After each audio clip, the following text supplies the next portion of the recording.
Chateaubriand era uma pessoa totalmente diferente do comum. Ele era um idealista, ele amava o Brasil. Olha, um menino de umbuzeiro, pobre, que foi fazer, até 10 anos era gago. Sempre foi um homem considerado à frente do seu tempo. Qualquer época que ele nascesse, ele era um gênio. Ele era diferente, pai.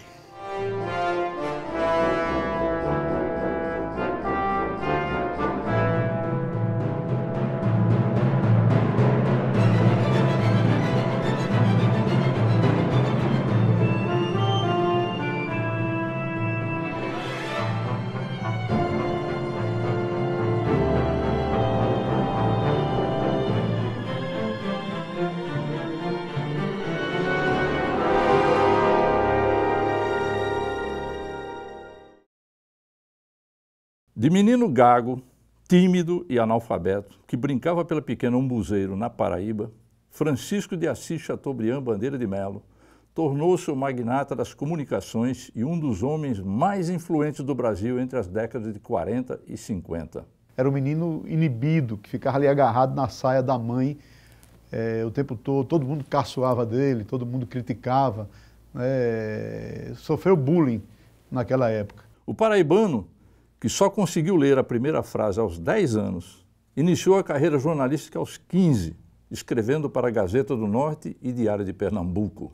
Logo, ele mostrou desenvoltura, mostrou que sabia um pouco de francês, mostrou que sabia um pouco de alemão, mostrou a sua convivência com padres, e ele, muito esperto, muito marqueteiro já naquela época, colocava exemplares de revistas francesas para impressionar e assim, com essa desenvoltura sua, chamou a atenção das pessoas do jornal que logo o promoveram e rapidamente ele estava na redação, escrevendo e fazendo seus primeiros artigos. E aí ele foi estudar no Recife, na Faculdade de Direito, e se formou com 23 anos. Fez concurso para a Cátedra de Direito Romano e passou aos 23 anos. E aos 23 anos não conseguiu assumir a cátedra porque teve que ir ao Rio de Janeiro, já como advogado, fazer a defesa de uma causa de um nordestino contra o presidente, seu conterrâneo de Umbuzeiro, Epitácio Pessoa. O império jornalístico de Assis Chateaubriand chegou a contar com mais de 100 jornais, emissoras de rádio, estações de televisão, revistas e agência telegráfica. Na Paraíba, o magnata das comunicações instala o jornal O Norte, em João Pessoa, e Diário da Borborema, em Campina Grande. Ele era um magnata, né? Ele tinha um império jornalístico, né? Os associados eram mais de 28 jornais, 30 estações de rádio, a editora O Cruzeiro, a revista O Cruzeiro, que era a Veja da época, fora a Rede Tupi Televisão. Então ele era um cara 10 vezes mais rico e mais importante do que Roberto Marinho daquela época, que só tinha a Rádio Globo e o jornal O Globo. Ele foi e ligou a chave que liga a máquina. Quando ele ligou a chave, aí eu imprimi a capa, né? Quando eu imprimi a capa, aí ele pirou assim, aí ele mesmo tirou. Esperasse que ninguém tirasse, não. Ele mesmo tirou, ficou olhando. Aí isso pode descer, rapaz. Aí eu desci, né? Quando eu desci, parabéns pela impressão. A impressão está muito boa. Eu digo, obrigado. Aí ele chegou assim, me deu um abraço. Eu digo, doutor, eu estou meio sujo aqui. Ele disse, não tem nada não. Aí abraçou-se comigo, já vai. A história dos Diários Associados em Brasília, né, aqui no Distrito Federal, começa em 1960, exatamente no dia em que a cidade foi criada, né, foi fundada. Naquela época, houve uma conversa entre Juscelino Kubitschek e Assis Chateaubriand de trazerem para a capital, o Assis Chateaubriand assumir o desafio de trazer para a capital o primeiro veículo impresso e o primeiro veículo de mídia eletrônica para a cidade. E o desafio era inaugurar também no dia 20 de abril de 1960, 21 de abril. Então, realmente, tanto um quanto o outro eram muito ousados e esse sonho se realizou. Em 1927, Chateaubriand cria a revista O Cruzeiro, que teve a maior tiragem da América Latina. A publicação estabeleceu uma nova linguagem e um marco na imprensa brasileira, com inovações gráficas, grandes reportagens e ênfase ao fotojornalismo. Ele não só modificou a maneira de se fazer jornal, de sair daquele tipo de matérias mais literatas, né, mais alongadas, e criou um tipo de jornalismo mais provocador. Certo? Isso realmente despertou o interesse das pessoas pelo jornalismo. E ele interessou-se não só em modernizar os seus equipamentos, mas também criar novos instrumentos, como a agência de notícia, a primeira agência de notícia e propaganda do Brasil, foi ele que criou. Em 1941, durante o governo Getúlio Vargas, o jornalista idealiza a Campanha Nacional de Aviação. Com o lema "Deem asas ao Brasil", a ação ampliou o número de aviões, de pilotos civis e militares, criou novos aeroclubes e consolidou a aviação civil no país. Todo mundo respeitava e ele era muito temido. Então, ele conseguia coisas no governo pela relação com os políticos e com Getúlio Vargas como presidente da República, mas também na hora de ferir ou na hora de querer conquistar um certo direito, ele batia forte no governo e aí criava uma série de amizades, tanto com Getúlio Vargas, como também com Juscelino Kubitschek, né? Ele usufruía muito das benesses do governo de Juscelino Kubitschek, mas nunca deixou de criticar o seu ponto de vista com relação à criação de Brasília ou a transferência do Rio de Janeiro para Brasília na formação daquela cidade por Juscelino Kubitschek. O temperamento forte e a forma de gerir os negócios renderam a Assis Chateaubriand o título de Cidadão Kane, uma referência ao filme de Orson Welles, que narra a história de um menino pobre que se torna um dos homens mais ricos do mundo.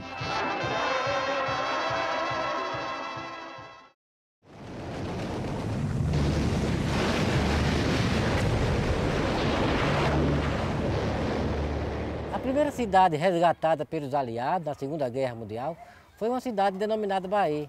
E o governador do Rio Grande do Sul queria transformar uma vila com o nome de Bahia para homenagear essa cidade francesa. Como Assis Chateaubriand, na época, era diretor dos Diários Associados, tinha uma força política muito grande e conseguiu, com o interventor Rui Carneiro e o prefeito de Santa Rita, Diógenes Chianca,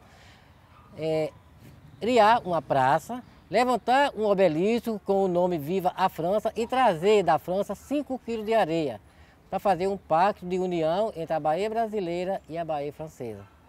Sarney dizia que ele era feito fogo. A pessoa não podia chegar perto dele, não pegava fogo. Então eu perguntei, mas por que, presidente? Ele disse, não, porque ele só queria saber das coisas dos outros e depois botava na cabeça dele e fazia o que ele bem entendia. Com seu espírito inquieto e empreendedor, Assis Chateaubriand funda, em 1947, com a ajuda do crítico de arte italiano Pietro Bardi, o Museu de Arte de São Paulo. Instalado inicialmente na sede dos Diários Associados, o MASP é inaugurado com uma coleção de obras de grandes artistas adquiridos na Europa do pós-guerra.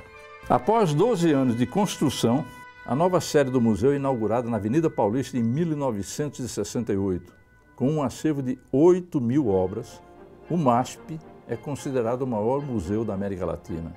O MASP é um tesouro do nosso país, criado pelo paraibano Francisco de Assis Chateaubriand Bandeira de Melo. Eu acho que é uma honra para o Brasil. Chateaubriand fez muitas coisas controvertidas, para dizer o mínimo, mas ele criou a principal instituição de arte europeia do Brasil. Admirador das artes, Chateau deu oportunidades a escritores e artistas até então desconhecidos, entre eles Milor Fernandes, Anita Malfatti, Di Cavalcanti e Cândido Portinari.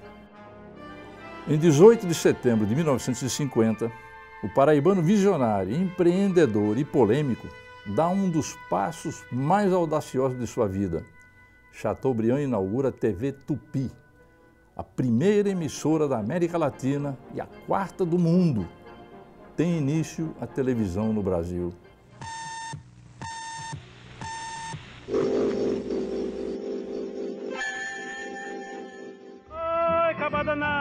Caba danado, bom no pé para xaxá. Oi, caba danado, bom no pé para xaxá. É no triângulo, é no da bomba, caba danado, bom no pé para xaxá. A implantação da TV no Brasil, ela surge muito mais por um impulso bairrista de Assis Chateaubriand do que propriamente uma intenção empresarial. Em 1949, ele tinha lido uma nota no jornal O Globo do Rio de Janeiro informando que a Argentina estava se preparando para lançar a primeira televisão da América do Sul. Então ele ficou louco com isso, queria que o Brasil passasse na frente, providenciou a compra dos equipamentos de forma totalmente improvisada. Em setembro de 1950, ele inaugura a TV Tupi de São Paulo. Ele compra as câmeras, monta o estúdio e se lembra que não tinha receptores para receber essas imagens. Então, apressadamente, faltando poucos dias para a televisão entrar no ar, ele manda contrabandear cerca de 200 aparelhos, distribui pelas principais lojas do centro de São Paulo e com alguns possíveis patrocinadores futuros, ele dá de presente, para poder iniciar essas transmissões da TV Tupi. A TV Tupi indicou caminhos para a produção televisiva brasileira. Surgem as primeiras novelas. Tiago, me dê esse dinheiro. Você não vai guardar esse dinheiro no cofre? Claro, meu filho. Para que servem os cofres?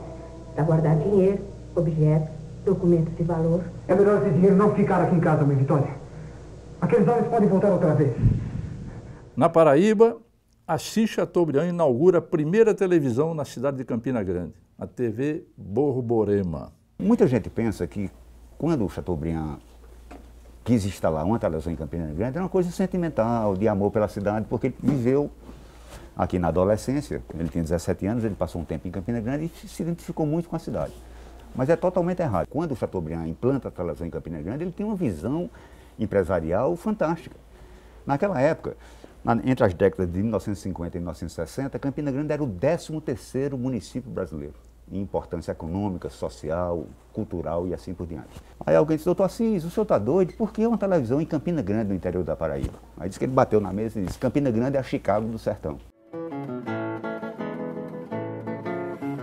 A carreira política oficial do dono dos Diários Associados teve início em 1951, quando ele se torna senador da Paraíba. Em 1955, é eleito senador pelo Maranhão. Durante toda a vida, Assis Chateaubriand manteve extenso leque de relações com políticos, personalidades internacionais, empresários e até com a rainha Elizabeth II, que o chamou de amigo da Inglaterra. Chateaubriand era um homem do mundo. Para você ter uma ideia, Chateaubriand, os amigos de Nova York de Chateaubriand, era Nelson e David Rockefeller. Vocês não fazem a menor ideia. O Chateaubriand era o homem da cúpula, o máximo. Era amigo de Rainha Elizabeth II, de princesas. O Papa Paulo VI, antes de ser Papa, era amigo do Chateaubriand. Com a morte do Getúlio Vargas em 1954, o jornalista ocupa a cadeira do ex-presidente da Academia Brasileira de Letras.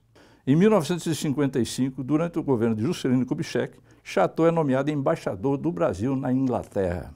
Ele disse à Sua Alteza, a rainha, que o presidente Juscelino não mandou um embaixador, mandou um repórter. Em 1960, Chateaubriand sofre uma trombose que o deixa paralisado. Via, ouvia perfeitamente bem tudo, mas ele não emitia som, não falava. E o desespero dele era muito grande. Você pode imaginar um homem poderoso, dono de 66 na ocasião, 66 empresas, o jornal, o rádio e televisão de norte a sul, de leste a oeste. Era, na ocasião, embaixador em Londres, do Juscelino Kubitschek, né? E, de repente, acordar mudo, né? Entrar numa como é que se diz, um raio-x para fazer uma tomografia e uma semana depois acordar vendo todo mundo sem o poder da palavra. E aí eu escrevi o alfabeto, cheguei perto dele e falei, olha, a partir desse momento, todo mundo ali, eram 6 ou 7 pessoas, falei para ele, a partir desse momento eu vou lhe formular, eu vou começar a ler da letra A e você vai piscar ou você vai fazer um ligeiro movimento para confirmar. A palavra começa com A, se começar com A, você pisca o olho, faz um movimento para confirmar. E aí eu comecei a escrever E aí eu vi que dava para formar a palavra, e da palavra, isso durou umas 3 horas, você pode imaginar, da palavra à frase.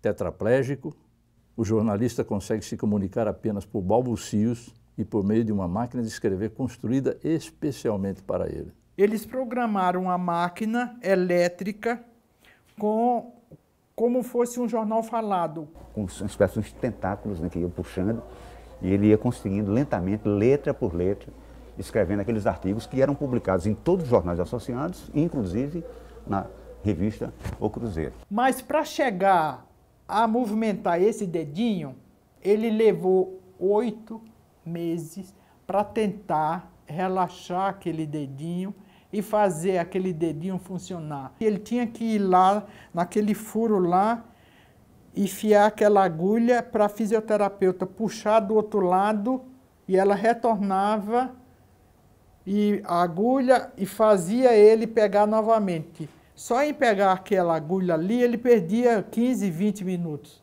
E às vezes ele não conseguia acertar um furo daquele. Ele ficava tão angustiado, tão desesperado, que ele caía, ele voltava assim. Eu trazia ele do quarto andar e enfiava, levava, empurrando a cadeira de rodas, Chateaubriand. Quando chegava no carro, ele se derramava a chorar.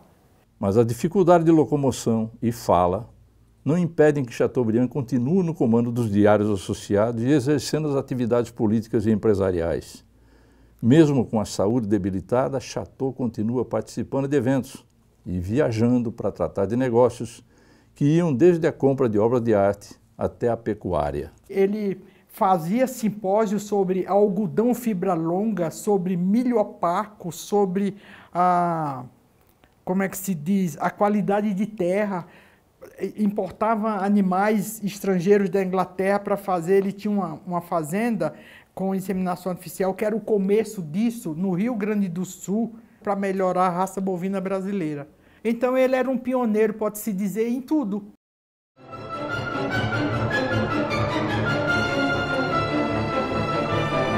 Em 1964, Chateau participa de decisões que iriam marcar profundamente a história política do país.